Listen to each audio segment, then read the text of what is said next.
Welcome back to Narrations. Tonight's story is soft, wintry, and guided by chance. A romantic film that believes some connections are meant to find their way back, no matter how long it takes. Serendipity is about timing, missed chances, faith in signs, and the quiet pull of a moment you can't forget. This is the story of Jonathan and Sara Thomas. New York City in winter feels like a place where anything could happen. The air bites just enough to keep people moving, cheeks flushed from cold and effort. Holiday lights spill across sidewalks and storefront windows, blurring into reflections on wet pavement. The city hums, taxis honking, footsteps rushing, voices overlapping, but underneath it all is something softer, almost hopeful. People believe more easily in December. Jonathan doesn't think about that as he weaves through the crowd. He's in the city for one purpose: Christmas shopping. He wants to find the right gift, something thoughtful, something meaningful, something that proves he pays attention. Jonathan is the kind of person who likes things to make sense. He believes effort matters, planning matters, and that most things in life work out if you approach them carefully. He isn't unhappy.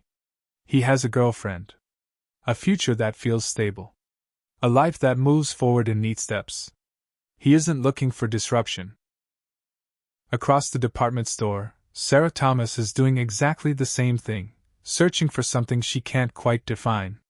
She moves differently than the people around her, slower, observant, as if she's paying attention to moments instead of rushing through them.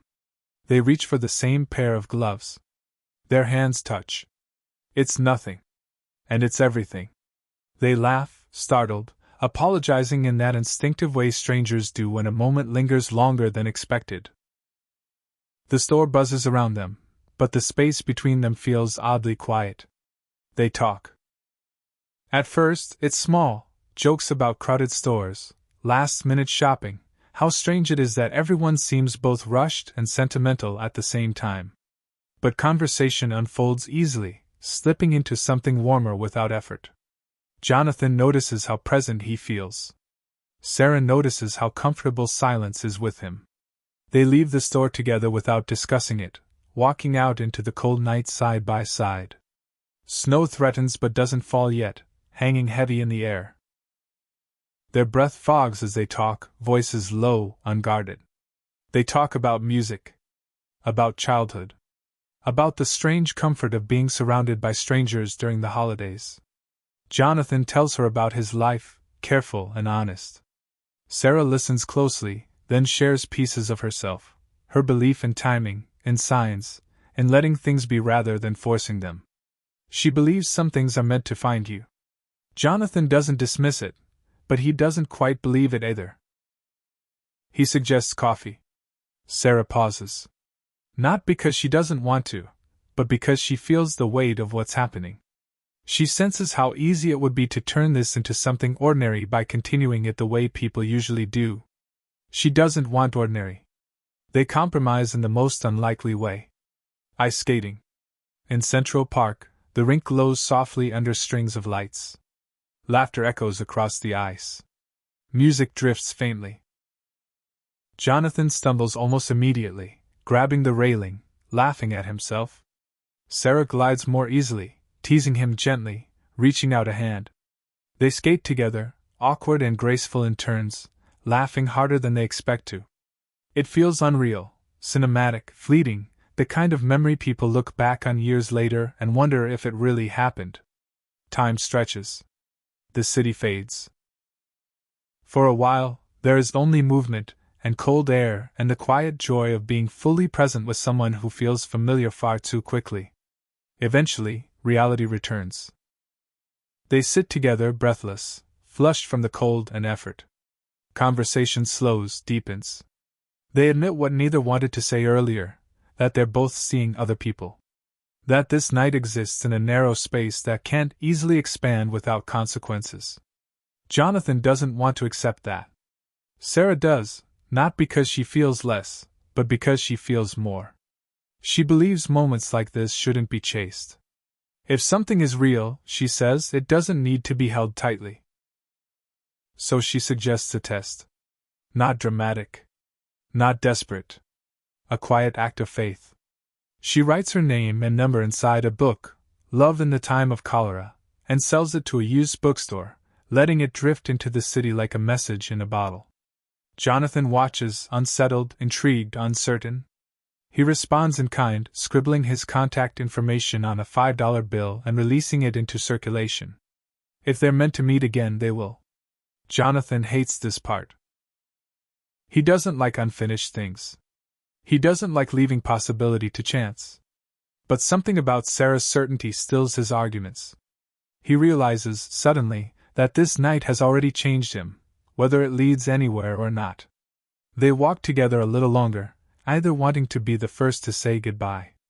When they finally stop, snow begins to fall, light, tentative, almost shy. They stand there, looking at each other, knowing this is the end of something they never named. There's no kiss. No promise. Just a shared understanding that whatever this was mattered. Jonathan walks away feeling unbalanced. Not sad. Not regretful. Just aware. Sara walks away believing she's trusted the universe. Years will pass. Life will move forward. But this night will stay, tucked into memory, waiting quietly, refusing to disappear. Time moves on, whether we want it to or not. The city changes seasons. Snow melts into rain, lights come down, routines return. What felt rare and suspended that winter night slowly settles into memory, not forgotten, just tucked away somewhere quiet. Jonathan Traeger tries to move forward. He returns home. Life resumes its familiar rhythm. His relationship continues. Plans are made. Conversations about the future become more concrete. On the surface, everything looks steady, reasonable, right. But something inside him has shifted. It isn't longing exactly. It's awareness. Every so often, without warning, Sara's face appears in his mind, the way she laughed on the ice, the certainty in her voice when she talked about fate, the calm confidence with which she let him walk away. Jonathan tells himself it was just timing, just winter, just coincidence magnified by holiday magic. Still, he checks $5 bills. Not obsessively. Almost absent-mindedly. As if part of him believes that if fate is real, it might slip back into his life when he isn't trying. Across the ocean, Sara Thomas is doing the same thing, differently. She returns to her life with a sense of quiet acceptance. She doesn't second-guess her decision. She doesn't romanticize it. She trusts that if something is meant to return, it will. And yet, when she wanders through used bookstores, her eyes linger. She looks at spines. Opens covers. Pretends she isn't searching. She moves forward too. Builds a life. Falls into routines. Eventually, she agrees to marry someone kind and familiar, someone who fits easily into her world. The decision makes sense. It feels safe. But some part of her remains gently open, as if she's left a window cracked just enough for a draft she can't quite explain. Years pass. Jonathan becomes engaged.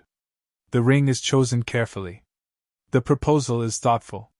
Friends congratulate him. Family celebrates. Everything looks exactly the way it's supposed to. Jonathan smiles and nods and plays his part well.